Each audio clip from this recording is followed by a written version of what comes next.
Hello and welcome to another episode of Oh, What a Lovely Podcast, where popular culture meets the First World War. I'm Angus Wallace, and as ever with me is Jessica Meyer and Chris Kempshall. Hello. Hello. And hello, everybody. Today we're going to be discussing the Australian TV series Mrs. Oh, is it Mrs. Fisher's Murders or is it Miss Fisher? Miss Fisher's. Miss Fisher. I've been, yeah.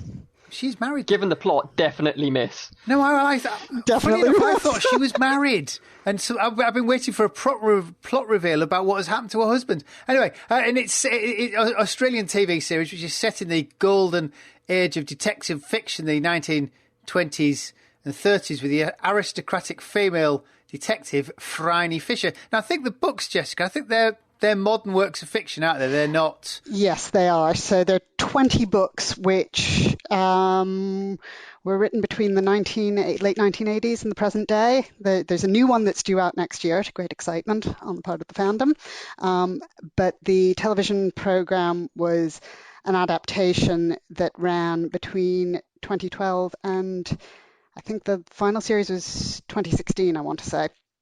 There was a bit of a gap between the first and the third series. And then they did a spin-off film, which was due to come out. I think it launched in Australia and the US, and then the pandemic shut everything down. But it is available via various online streaming platforms. So, yes, there's a crowd-funded film which came out this year. So that's what the 20... I noticed on IMDb there was a 2020 something or another, because I was quite surprised that this sort of that layover and then you get that random film.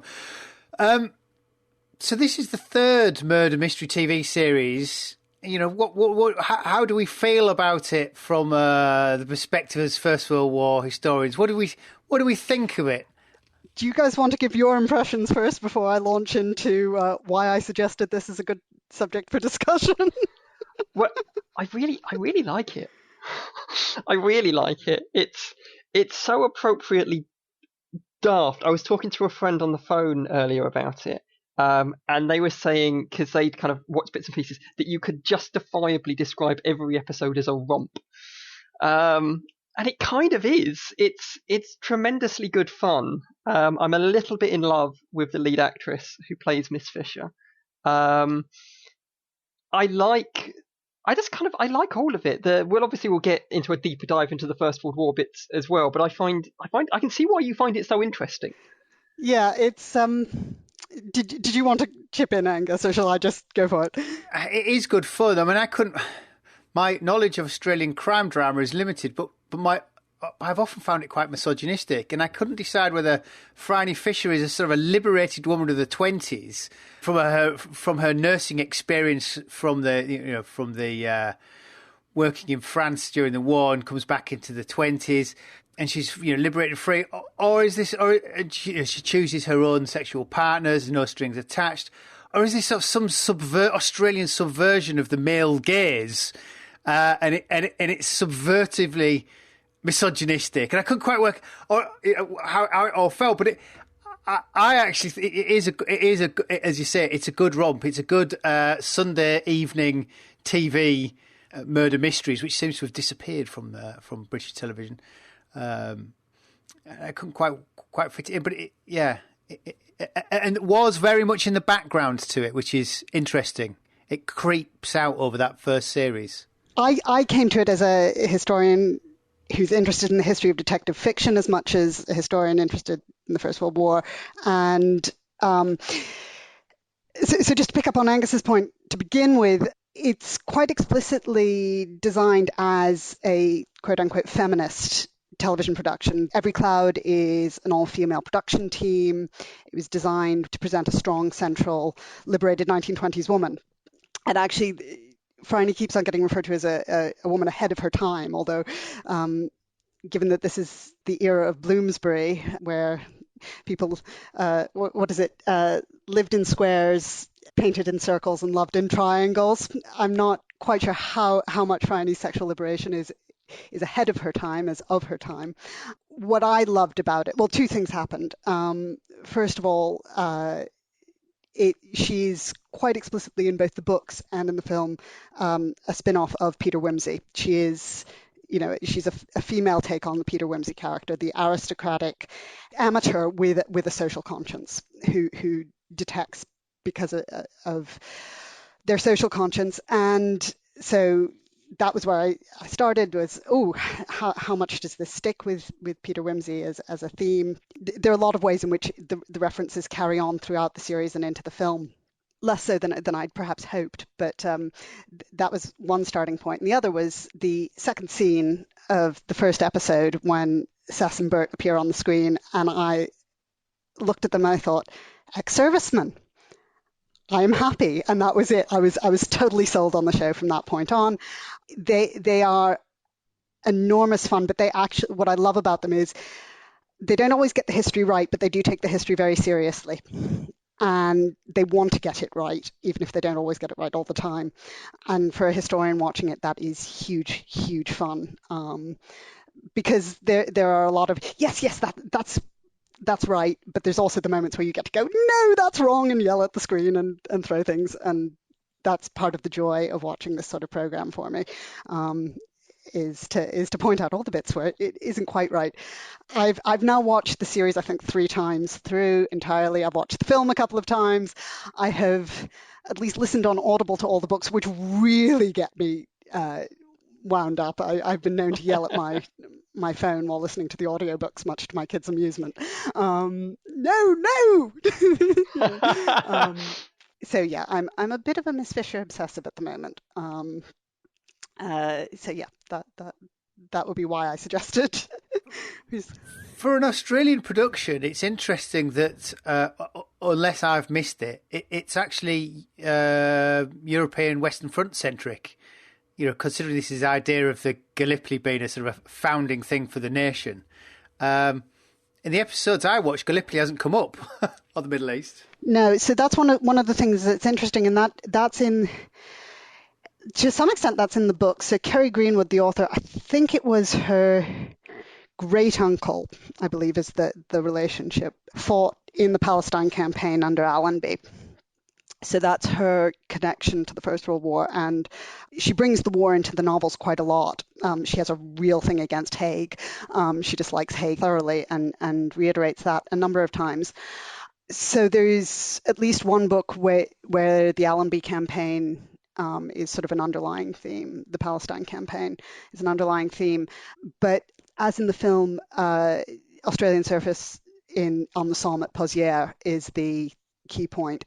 And I think part of that is because of this very complicated way in which they try and get Phryne to the front, as they try and give her a war service background, which really doesn't work in any sort of way if you think about the chronologies, but it does give a very interesting twist. And one of the reasons why I was able to sort of stick with it and really enjoy it is it doesn't do. I think in Britain we get a sense that the way in which the Australians think about and commemorate the First World War is entirely shaped by Anne Zachary. That sort of Gallipoli is the founding myth, the somewhat quiche take on commemoration, which, given our own obsession with poppies, is definitely a case of the pot calling the kettle black in many instances. It was really nice as an American studying British history and being introduced by my colleagues to Australian history to have that perception of the Australian take on the memory of the First World War corrected to some extent, that the Somme is a really important part of this, and the other campaigns that the Anzacs served in on the Western Front. And Angus, you pointed to the way in which the First World War is a bit in the background.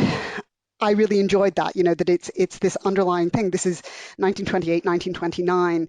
It is always there, but it isn't necessarily at the forefront of everything. There's a lot of other stuff that's happened in 10 years, and the war is there without being the only thing that's happening the way it would have been, say, in 1918 or 1919, where it would have still been the center of culture and society.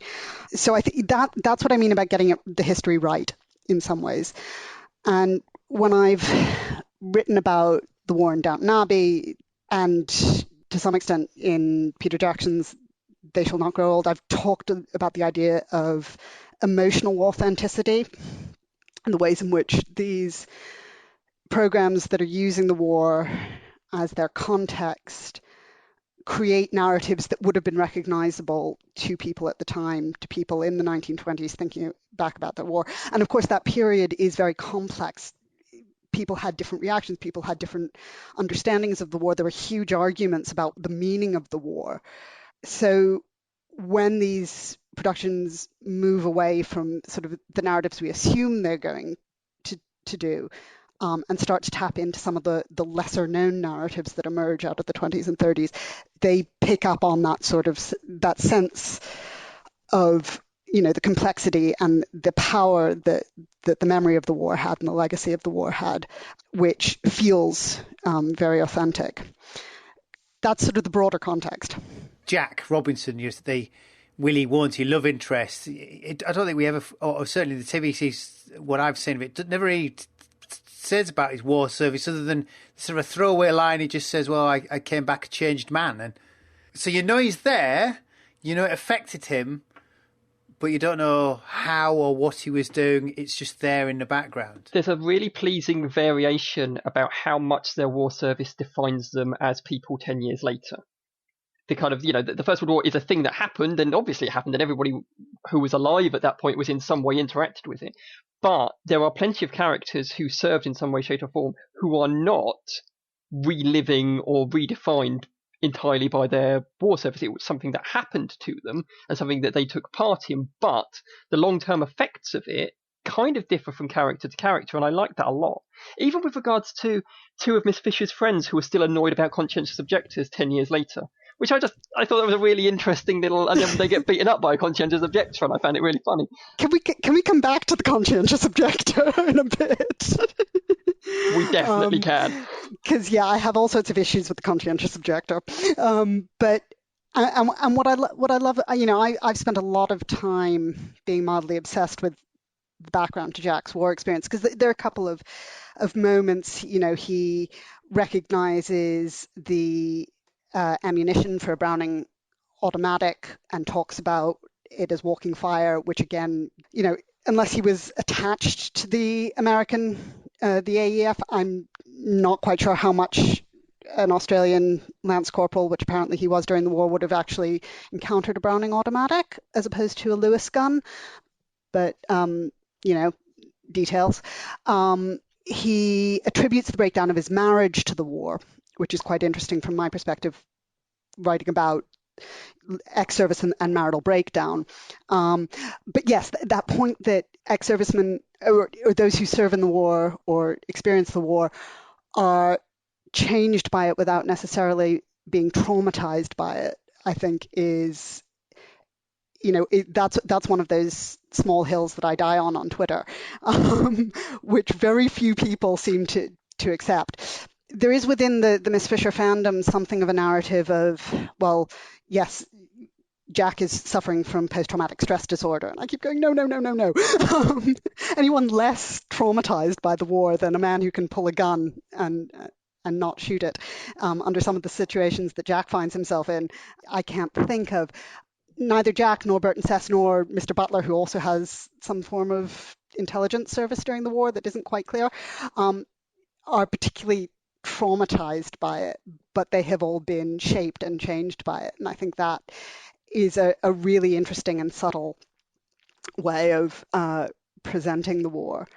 You do get traumatized characters. You get quite a lot of traumatized characters, both physically and emotionally, but they're not central. And that actually, I was thinking about this the other day, that really is one of those emotionally authentic images so there are three disabled, physically or emotionally disabled characters who I picked out, and I'm not going to remember names, but in Murder at the Green Mill, there is the character who suffers from facial scarring. His plane has apparently gone down and he suffers burns, which I don't know quite what makeup was doing with that one, but it's the least amount of facial scarring from a major burns injury I've ever seen represented on screen.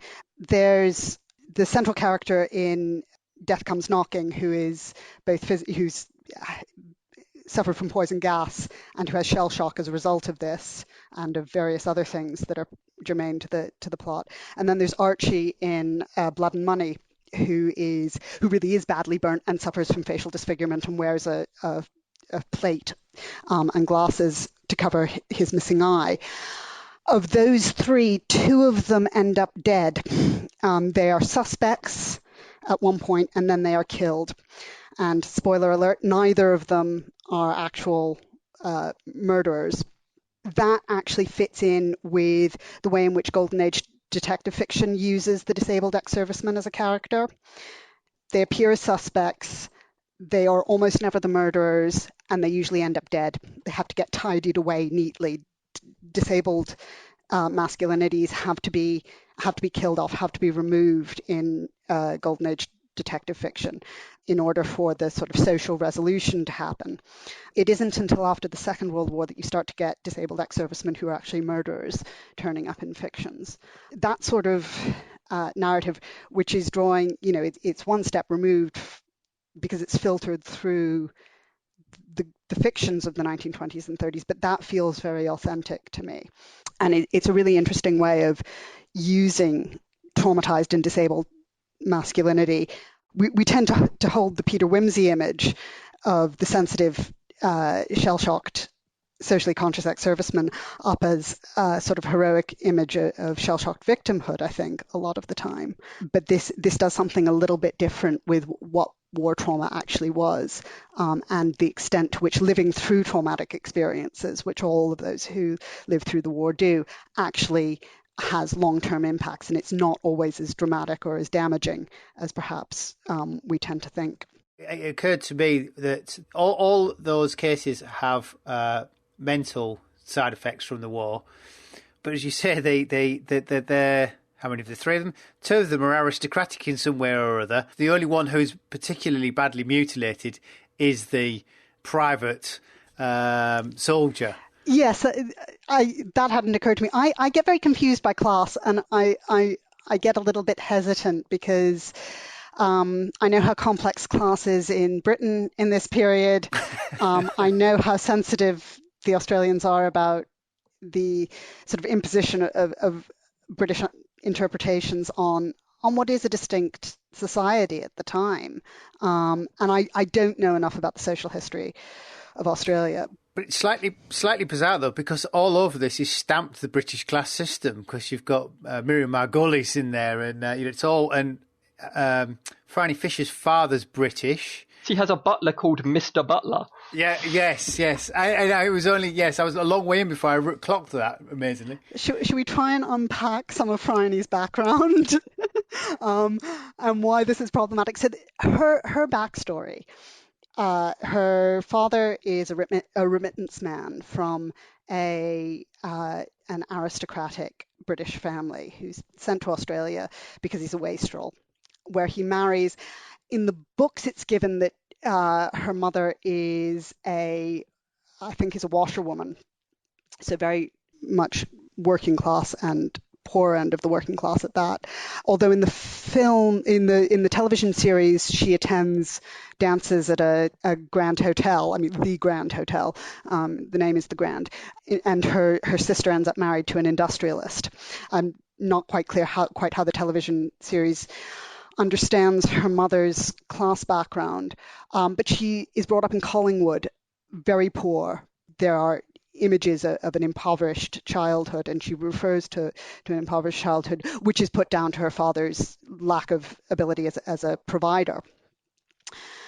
And then her father becomes the last surviving male heir to the baronetcy, or to the title, because of the death of all the young men of the family in the First World War, which means the entirety of several generations of that generation must have served with the old contemptibles and been exceptionally unlucky. And they do have the final scion, who is supposed to have died, spoilers again, because he doesn't actually die, who's supposed to have died when his ship went down in the Dardanelles in 1915, is supposed to be when this happens. And there's some complicated way in which he then comes back in 1916, by which time the family has moved from Australia to Britain and taken over the estate.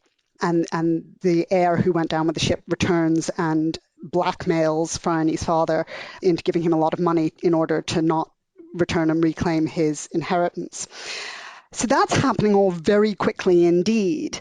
And somehow Phryne has gone from being a working class waif from Collingwood to being quite a sophisticated aristocratic young woman, and then ends up on the Western Front in 1916 driving an ambulance, which in the book she runs away and serves with an ambulance unit underage, which seems fairly unlikely to me on the basis that to serve as a woman in an ambulance unit, they were so pernickety about respectability. The idea of having anyone underage, even the likelihood of an underage young woman serving would have been, that doesn't ring terribly true to me. It also gets a little bit complicated in terms of how we are shown Phryne's war service. So in Death at Victoria Dock, we get the one and only flashback of her war service. And although she's said to be an ambulance driver, she's not wearing an ambulance driver's uniform. She's wearing a nurse's uniform. As I say, bits where they get it wrong, that's very much, I think, televisual shorthand for this is what we expect women's war service to look like. We'll put her in a nurse's uniform. Nurses never serve in the front line. They serve no further forward than casualty clearing stations. Motor ambulances wouldn't have had medical service personnel in them. They just had the driver. Now, the driver could be a woman.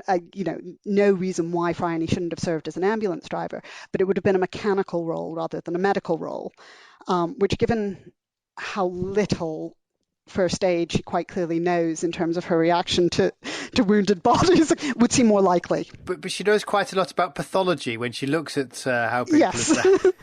But not a lot about how to staunch a major wound, it turns out. Perhaps her inability is why she's only good at looking dead bodies and working out what happened. Yes. Possibly. I did notice she's not very good at treating people. I can understand her as an ambulance driver, but not as a nurse. In the final book, Murder in Mendelssohn, which has more about her war service than any of the other ones, it's repeated several times over the course of the book. She drives her ambulance, which apparently is armor plated, which surprised me somewhat, into a trench, which I'm not sure how physically possible is that. It is, and uses it to rescue a doctor who is claimed to be at a field hospital, which I think they mean a casualty clearing station, because field hospitals in the Boer War become casualty clearing stations in the First World War. Although it appears to be in the front line trench, it's one of those places where, if you know anything of the military history and the medical history of the First World War, you're just thinking, no, that wouldn't function in any way, shape, or form. So there are moments where the book, certainly, and the television program to a lesser extent, uses the tropes that we've developed. And it occurred to me on this last rewatch, a lot of them are tropes that develop on from understandings of the Second World War. You know, that image of the armored ambulance, motor ambulance, or the reference to the Browning automatic in Death at Victoria Docks, which the Browning automatic becomes a light machine gun in the Second World War. The Americans start using it, I think, in late 1917. Certainly doesn't make it to Europe until 1918, and then it doesn't really do what it's supposed to do. But then it's adapted, and it is used much more widely, including, I think, by the Australians in the Second World War.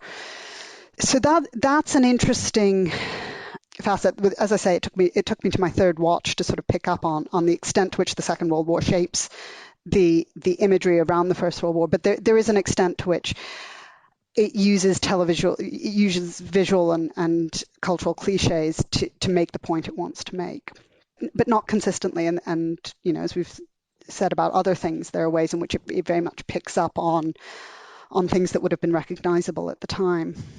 I think it's the Death of Victoria Docks episode. One of the things I like about the show is the dialogue kind of travels along at a fair old pace, which I quite like. But also the script writers and the producers have often strike the right balance between saying an awful lot by saying very little. And I think in the Death of Victoria Docks episode, Miss Fisher mentions something along the lines of she's in a conversation with a detective who tells her to take something seriously, and she replies something along the lines of, "I haven't taken anything seriously since 1918," which is a very illuminating way to kind of get into ideas about a lost generation and the kind of the roaring 20s and the like, without necessarily actually having to say an awful lot more. I mean, admittedly, the episode beforehand they were in a jazz bar, so there's an element of the roaring 20s in that, but also it's relying a fair amount on the audience understanding what they're talking about, because as a statement, well, that clearly isn't true, because he investigates murders in her spare time. He does take things seriously. What she's saying is, I don't take frivolous things seriously, and I haven't done since the end of the First World War. And it's relying on the audience to understand the difference between that, which I thought was very interesting. It doesn't patronize the audience in too many ways. And the other thing it doesn't just rely on the dialogue, it relies on the acting as well. So one of the major differences between the books and the film is the character of Jack Robinson. In the books, he's a sort of middle-aged detective. I think he, in fact, has South African war service in the books, if he has any war service at all. And he's middle-aged and he's happily married, and he's there as a resource, and he's described as being sort of so neutral that criminals forget who he is. He's so unremarkable that criminals never remember who he is so he can nab them more easily. Whereas in the television program, and this was apparently quite deliberate from the start, he was cast as the romantic interest, so that will they, won't they plot was going to be there from the start. And Nathan Page, who plays Jack Robinson, uses an awful lot of facial expression to imply irony. At the end of Death Comes Knocking, the final scenes are always between Jack and Phryne, and Phryne pretends to read Jack's palm and talks about him being a man who pretends to cynicism in the face of mysteries he cannot explain. But actually, I don't think he is cynical.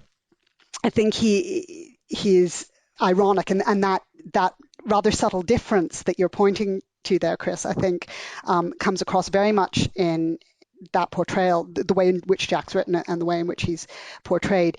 It's one of the most romantic visions of police work and ex-service work that I've ever encountered. This is a man who he's absolutely not cynical. The first thing he says when we meet him in the opening episode is that he wants to make Melbourne a safer town.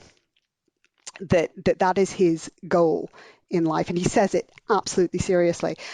And there's consistent references throughout the program to Westerns and that idea of white hats and black hats, good guys and bad guys, that very down the line idea of good and bad and no sort of ambiguity, which in some ways is part of what the Golden Age detective novel does. Is there is a good and a bad, there's an evil and a virtue, murder being evil, the taking of life being evil. But the really great Golden Age detective novels pick up with and think through that. And one of the reasons why they're very often associated with the First World War is this idea that the war creates these ambiguities. When is it wrong to take life? What are the responsibilities of someone taking a life? Is it ever not evil to take someone's life? And those are themes that are picked up in Golden Age detective novels that I think are then picked up here in the way in which both Jack and Phryne approach the solving of these mysteries, and the extent to which they condemn or don't condemn the people who perpetrate the crimes and the types of crimes that are condemned, and the motives for the crimes that are condemned. Well, it becomes very much a kind of idealism in a world where, to kind of paraphrase a quote, idealism died on the Somme. So it's idealism in a post-idealism world, which is quite nice in the way that he goes around bending the rules. I think there's a conversation. It might be Death at Victoria Docks, or it might be the episode before. It's the episode beforehand with the jazz bar, where he's got all of the blackmail stuff on people, and he goes, "Well, I can't get rid of this," and then gives it to her to get rid of. It's how you cut corners and remain a human being whilst doing the right thing. Yeah, and the distinction between law and justice that is made in that episode. Interestingly, I've just been reading Helen Smith's book on same-sex desire in working class masculinity in Northern England in this period. Well, she makes 2 points. One is that the society she's talking about in the north of England, mainly Sheffield, but Manchester and more rural districts in the north as well, culturally have quite a lot more in common at the time with places like, I think the study she cites has been done for New Zealand, cities in more distant parts of the Dominions and Empire at the time, than they do with somewhere like London, which is much more cosmopolitan in the sense that it's the heart of the metropole.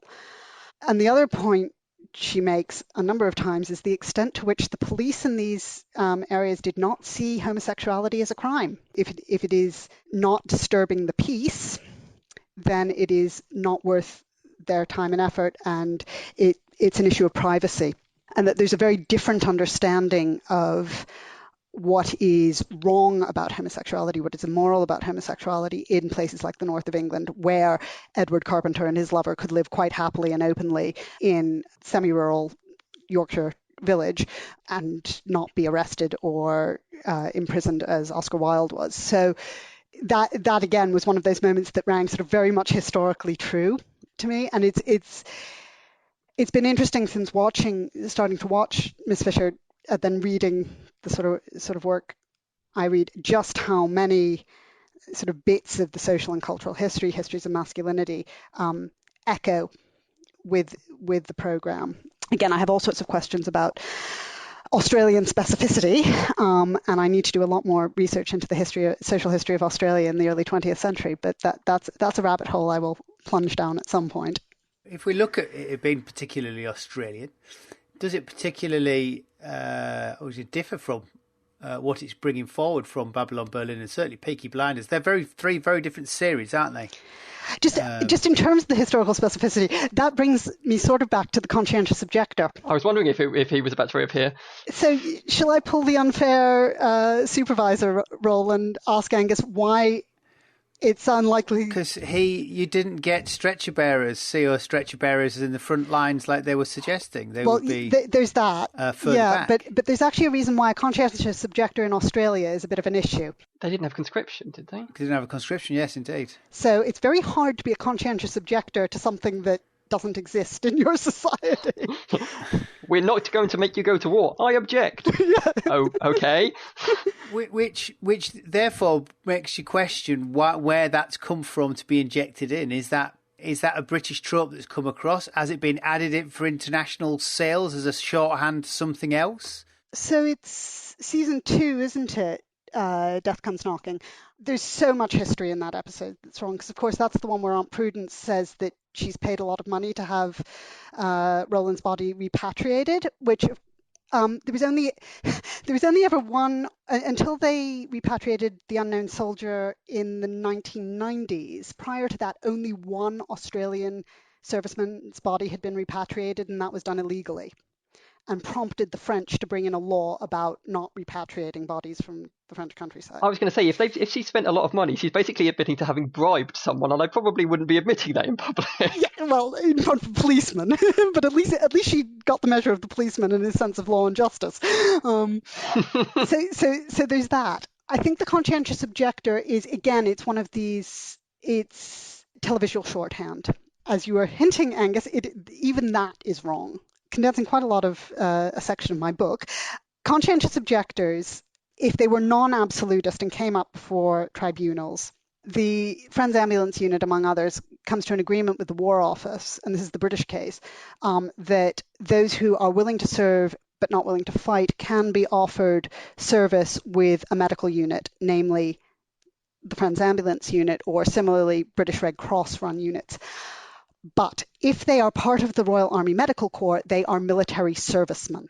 The Royal Army Medical Corps is a military unit, so it is distinct from the volunteer units. And for those who object to service with the British military because they see the armed forces as being part of what's perpetuating the war, that is not service that many conscientious objectors are willing to take.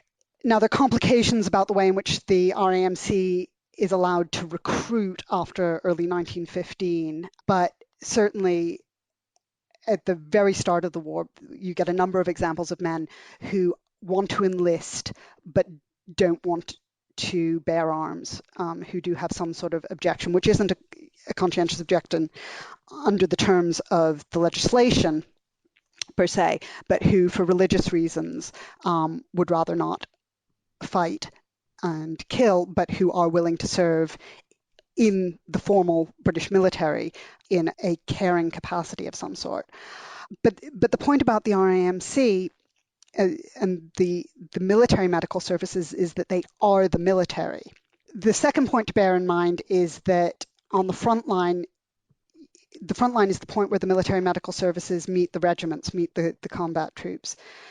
And in theory, in no man's land, the point at which the character is supposed to be picked up by the stretcher bearer in Death Comes Knocking in the plot, that's the purview of the regimental stretcher bearer, who is a competent troop. He is issued initially with a rifle. That's taken off of him when he takes up the role of regimental stretcher bearer, but that's not how he's trained. He's trained as part of the regiment. He hands over his rifle, picks up a stretcher, and acts as a bearer in a particular action. He acts in units of 4. I'm aware that this program didn't have a great deal of money. We have a rather limited medical contingent.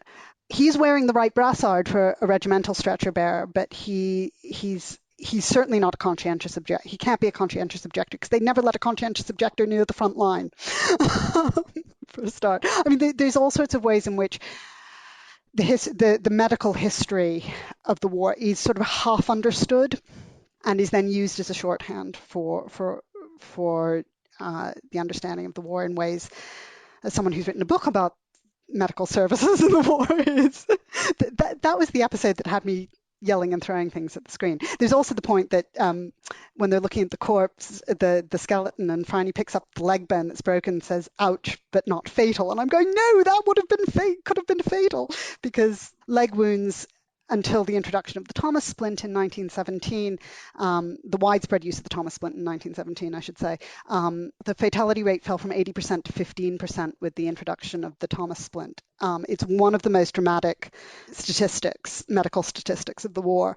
But yes, leg injuries could be fatal. Not necessarily fatal the way a bullet to the back of the head would be, but it's certainly a possibility. So yeah, the conscientious objector thing is an interesting one. Chris, you may have more of a sense of this from the work you've done on inter-allied relationships than I do. How much that comes from contact between different forms of different national military services, and how much that is an attempt to, or simply picking up on a wider British narrative of the war. I think that's what it is. I think it's trying to chime in with an element of wartime experience that exists in popular memory, the experience of the conscientious objector who in some way, shape or form carried a stretcher. And the reason why it's so kind of uniquely British is because, so you take the Australian example where they didn't have any.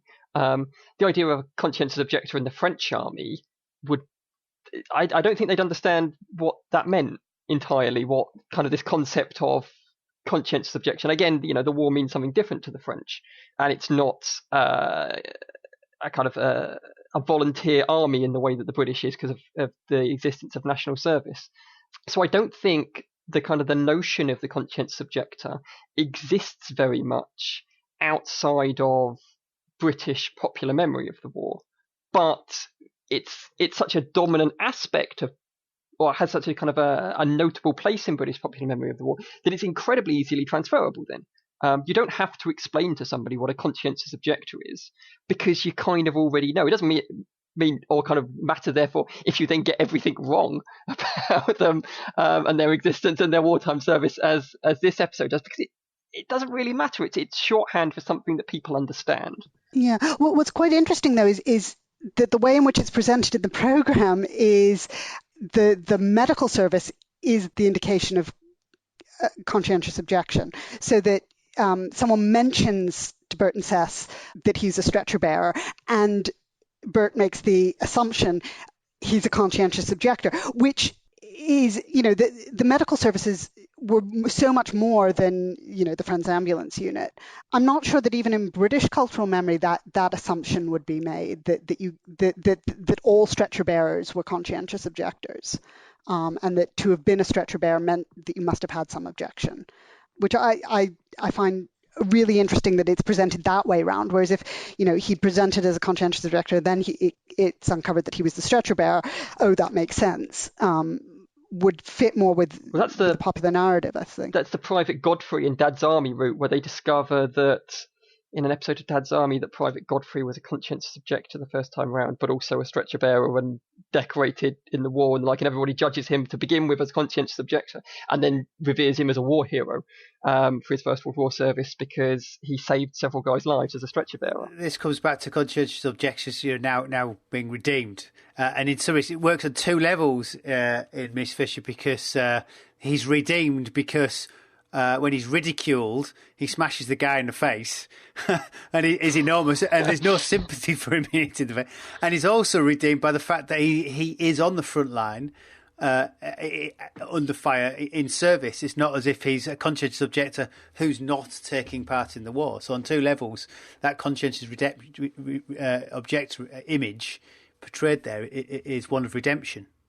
Does he ever actually admit to being a conscientious objector? Explicitly say so? I mean, I think he makes some reference when confronted to, it was a long time ago and the war was in the past, but it never actually gets. Everybody calls him a conscientious objector, and he never actually admits to being one. He never denies it either. That's true. It's an attempt to complicate wartime masculinities, because the other thing you get in that episode is, a villainous bully who also writes war poetry. Yes. And I love the fact that the only war poet in this entire series is a villainous bully. That makes me very happy indeed. See, I just saw that as a pompous sort of slur against the British public schools system that he writes war poetry. Oddly, that's how I read it from an Australian point of view. English public school writing his stupid poetry. We're sort of back to trying to understand the Australian class system, because he's Aunt Prudence's godson. So I don't know if he's British or Australian. I assumed he was, and he's, serving with Anzac. So I assumed he was Australian and had been brought up in Australia. So the injection of Miriam Margolis there sort of kicks Fox and me into thinking they're a very English family. Yeah. She is extremely English. She's fabulous. I love Miriam Margolis.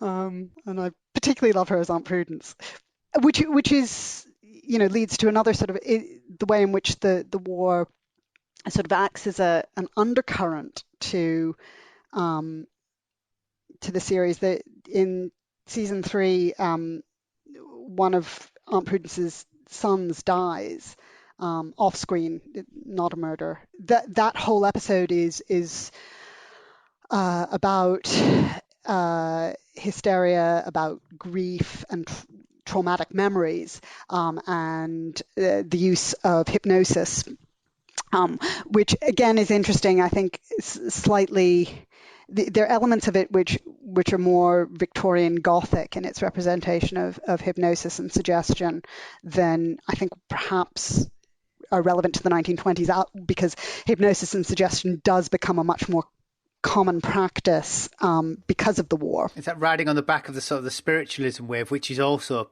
appears?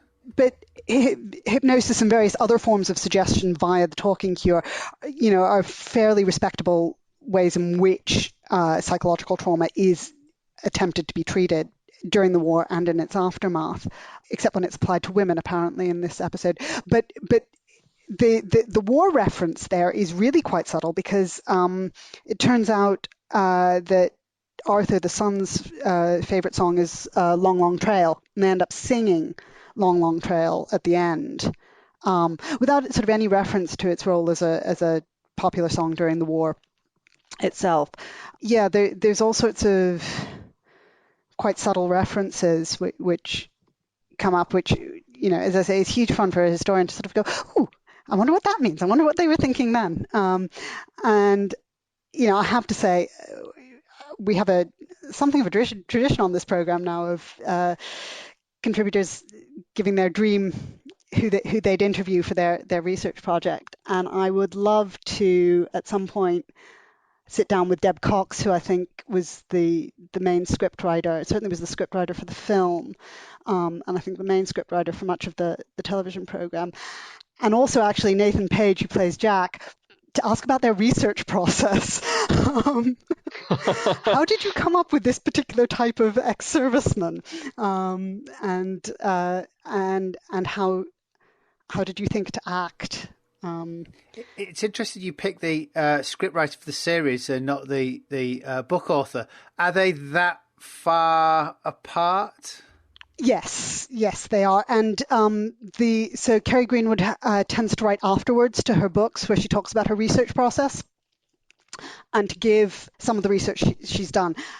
Some of it, a lot of it's based in the newspaper archive, which I think a lot of her research was done pre-Trove, to be fair. So it isn't all readily accessible. But of course now the Australian newspaper archive is incredibly accessible online, as is much of the other national archives through the Trove project. But she talks about some of the family history that influences her work. And then in the last novel that's been published, not the one that's about to be published, but the last one that's been published, which is this one where Phryne is on the Western Front in her ambulance in the trenches. One of the main characters is this doctor serving in a field hospital, which, as I say, I think she means a casualty clearing station, who is described as being a medical student. And in the afterword, at least in the audible afterword that Kerry Greenwood does, she says, yes, and they did conscript medical students into the Royal Army Medical Corps, which they did not. In 1914, quite a lot of medical students do volunteer for the Medical Corps as dressers. And they quite quickly realize that this is a very poor use of medical expertise. So the military and the War Office, and in combination with the British Medical Association, I've seen the documents, but also Ian Whitehead's book, Doctors in the Great War, discusses this at some length.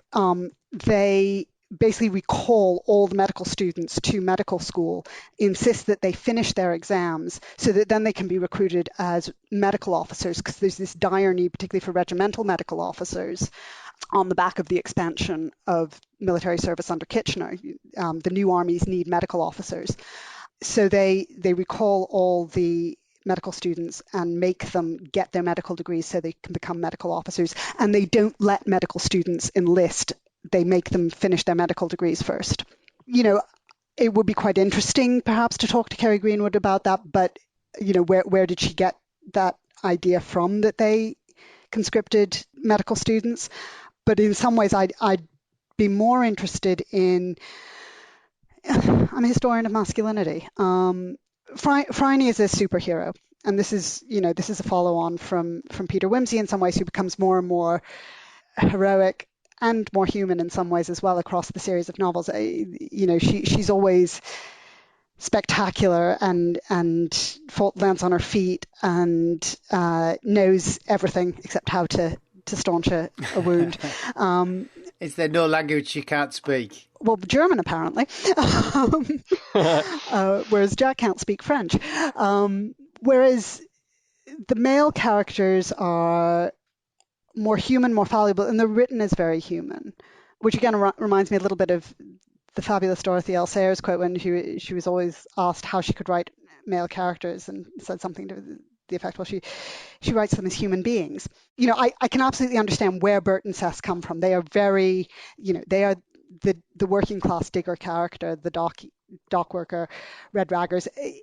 They make sense. Mr. Butler is Butlerian in a P.G. Wodehouse sense, superhuman in his own way, but very much calling on that sense of the impeccable servant. Jack he's played this is back to the question that I have about, class and Melbourne society at the time. He's played very middle class.